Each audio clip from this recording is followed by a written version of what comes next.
Celui qui a compris la nuit a compris le jour. Un homme de Dieu a dit que la journée commence au lever du soleil, mais le jour commence à minuit, pendant la nuit. Lorsque vous avez compris la nuit, vous avez compris le jour.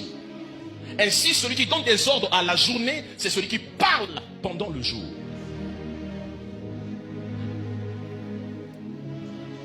Votre journée peut être une offrande, mais votre nuit sera toujours un sacrifice. Parce que la nuit nécessite un prix à payer. La nuit, c'est le moment où les autres dorment. Mais la journée, c'est lorsque tout le monde est debout. Lorsque tu fais ce que tout le monde fait, il n'y a rien d'extraordinaire. Lorsque tu marches pendant la journée, tu travailles la journée, il n'y a rien d'extraordinaire. Mais lorsque tu bouges la nuit, c'est là que cela devient un problème.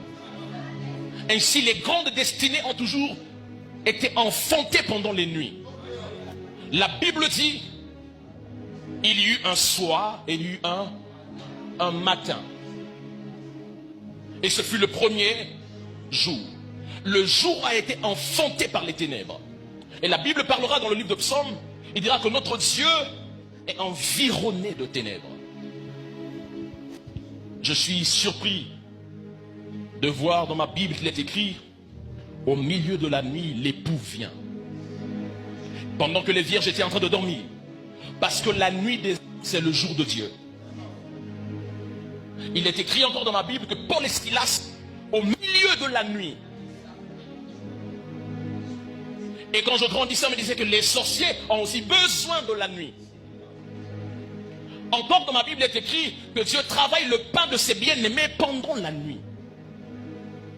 Alors on comprend que la nuit, ce n'est pas une cessation d'activité, ce n'est pas un arrêt des activités. Au contraire, la nuit est la période propice pour amplifier les enfantements dans le jour.